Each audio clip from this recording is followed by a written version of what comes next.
अस्सलामुअलैकुम फ्रेंड्स। तो कैसे हैं आप लोग? आई होप आप लोग अच्छे होंगे। आज हम जा रहे थे जामा मस्जिद। आप लोग सोच रहे होंगे जामा मस्जिद क्यों जा रहे हैं। तो इनू के खिलौने हम लेने जा रहे थे जामा मस्जिद, क्योंकि इसके सारे खिलौने इसने तोड़ दिए थे और वो टूटे हुए खिलौने से खेल रहा था। तो इसके पापा को अच्छा नहीं लगा क्योंकि उसने ना अपने आप को चोट पहुंचा दी थी उस चीज़ के खिलौनों से। उसका हाथ कट गया था।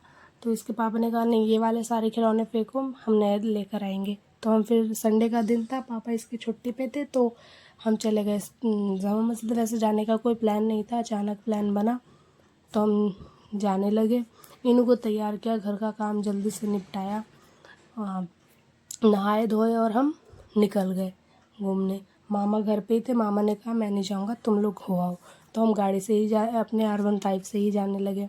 हम वहाँ पहुँचे, उसके बाद हमने गाड़ी को पार्क किया और पार्क करने के बाद पानी वगैरह हमने पिया। इन्हों को पानी पिलाया। गर्मी बहुत ज़्यादा थी तो इस वजह से बच्चों को टाइम टाइम पे पानी पिलाते रहे। और गन्ने का जूस दिख गया इसे, तो ये शोर मचाने लगा वहीं पर, तो हमने इसे गन्ने का जूस भी पिलाया, हमने भी पिया। उसके बाद हम जामा मस्जिद घूम घाम कर वापस आ गए। रास्ते में हमें दिखा जामा मस्जिद के बिल्कुल सामने ही लाल किला है। हम वापस आ रहे थे तो हमने देखा, तो मुझे लगा कि हमें जाना चाहिए, पर हमने कहा कि नहीं, बहुत ज़्यादा गर्मी है, तो हम नहीं गए। फिर हम घर आकर सो गए। उसके बाद मैं 6 बजे उठी। फिर मैंने खाने की तैयारी करने लगी रात की। तो मैं आज बना रही थी दाल चावल और बड़े की ज़बान का गोश्त। तो इस वजह से मसाला वगैरह निकालने लगे। दाल चावल तो मैंने चढ़ा दिया था, उसके बाद मैंने गोश्त को साफ़ किया। जो ज़बान का गोश्त होता है उसको हमें साफ़ करना पड़ता है थोड़ा, क्योंकि उसमें थोड़ी सी मतलब गंदगी होती है। गंदगी नहीं होती, उसका ज़बान जो होता है वो हमें छीलना होता है। तो उसके बाद हमने वो सब छील वेल कर, बीच बीच में इन्हों परेशान कर रहा था तो उसे मैं मतलब आंखें दिखा के उसे साइड कर रही थी क्योंकि किचन में बच्चा आता है ना तो मुझे बहुत बुरा लगता है, क्योंकि मैं तो गर्मी में हूँ पर तू क्यों गर्मी में रहेगा, मेरी तो मजबूरी है, मुझे खाना बनाना पड़ रहा है। तो वो ना, इसकी आदत है कि वो किचन में ही घुस जाएगा मेरे साथ ही। तो उसे मैंने भगाया। उसके बाद मामा तो छुट्टी पे ही थे, वो मामा के पास भी नहीं रहता। उसके बाद पापा के पास वो रहने लगा, क्योंकि पापा आ चुके थे। तो मुझे थोड़ा दिल के सुकून मिल जाता है, क्योंकि पापा के पास वो बहुत अच्छे से रहता है। और उसमें मतलब उसके नाना में उसकी जान बसती है। अगर नाना को कुछ हो जाएगा कि देर तक सोए हुए रहेंगे तो उसे टेंशन हो जाती, क्यों नानू क्यों सोए हुए हैं। वो बार बार उठाता रहता है, बार बार जाके उंगली करता रहेगा। फिर इतने में इनू के पापा के दोस्त आ गए, तो नाश्ता वगैरह निकालने लगे हम, क्योंकि संडे का दिन था तो कोई ना कोई तो आता ही रहता है और हम भी किसी न किसी के घर जाते हैं तो अच्छा लगता है। क्यों, हफ्ते में एक दिन छुट्टी का दिन होता है तो सब आते जाते रहते हैं तो अच्छा लगता है।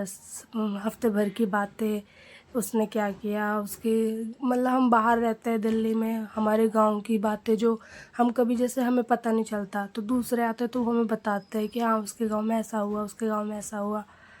तो वही चीज़ मैंने सोचा कि 2 लोग हैं, पर एक्चुअली 4 लोग थे। मैं गई नहीं थी सामने, तो फिर मैंने 2 कोल्ड ड्रिंक की और ग्लासेस निकाली, उन्हें दे दिया। फिर मैंने इधर दाल फ्राई, मतलब दाल को जो तड़का लगाने लग गई।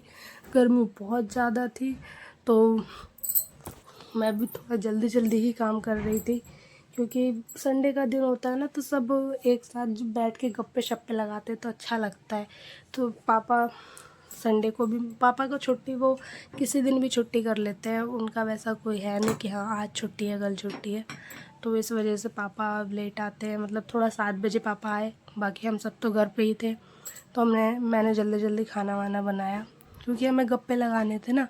हम मतलब जब जिस दिन छुट्टी में रहते हैं ना सब, तो उस दिन हम सोना चाहिए हमें जल्दी, तो उस दिन हमारे 12-1 बज जाता है सोते सोते। और पापा को ना एक्चुअली चोट लग गई थी पसली में, तो मैं उन्हें दूध का, हल्दी का दूध देकर आई। तो ये साथ में मेरे ये आ गया, ये नाटक करने लगा, अपनी अपनी हरकतें दिखाने लगा, पता नहीं क्या क्या बोल रहा है, मुझे कुछ समझ नहीं आ रहा। पर अच्छा लगता है जब ये बोलता है, तो सुनने में अच्छा लगता है, क्योंकि ऐसे ऐसे मुंह बना के ये अजीब अजीब से ढंग से बोलता है। और मैं इसके खिलाने के चक्कर में मैंने अपना जो चावल था वो भी अपने गमले में नहीं डाला, क्योंकि थोड़ा मैं उस पर ही ध्यान मेरा रह गया। मैं इस वजह से ही ये गर्मियों में करती हूँ, क्योंकि ना इस वजह से चावल ख़राब नहीं होते। जो अंदर का मांड होता है चावलों का, वो ख़राब कर देता है चावलों को। अगर सुबह तक जैसे चावल कभी बासी बच जाते हैं तो ऐसे ख़राब नहीं होते चावल, अगर आप उसे अलग बर्तन में निकाल के रखो तो। मैं उधर इनू का दूध गर्म था, वो मैंने ठंडा किया, गोश्त को चढ़ाया। इसने कैमरा बीच में हिलाया तो मैं थोड़ा डर गई कि और मेरा फ़ोन गया आज, पर बच गया। फिर मैंने गोश्त को उस पर सब पानी वगैरह सब मसाला वगैरह, ऐसे बनाइएगा ना फ्रेंड्स तो बहुत टेस्टी बनता है।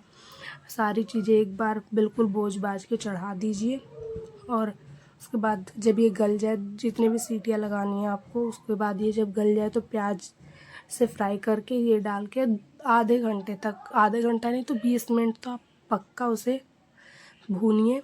इतना टेस्टी बनता है ऐसे गोश्त, मुझे बहुत अच्छा लगता है ये। और मेरे पापा भी कहते हैं वो फ्राई वाला अच्छा नहीं, ये ठीक है, इसमें कम तेल का भी इस्तेमाल होता है और उतना टाइम भी बचता है। फिर मैंने इनको दूध दिया। आज के ब्लॉग में इतना ही। Take care and bye bye.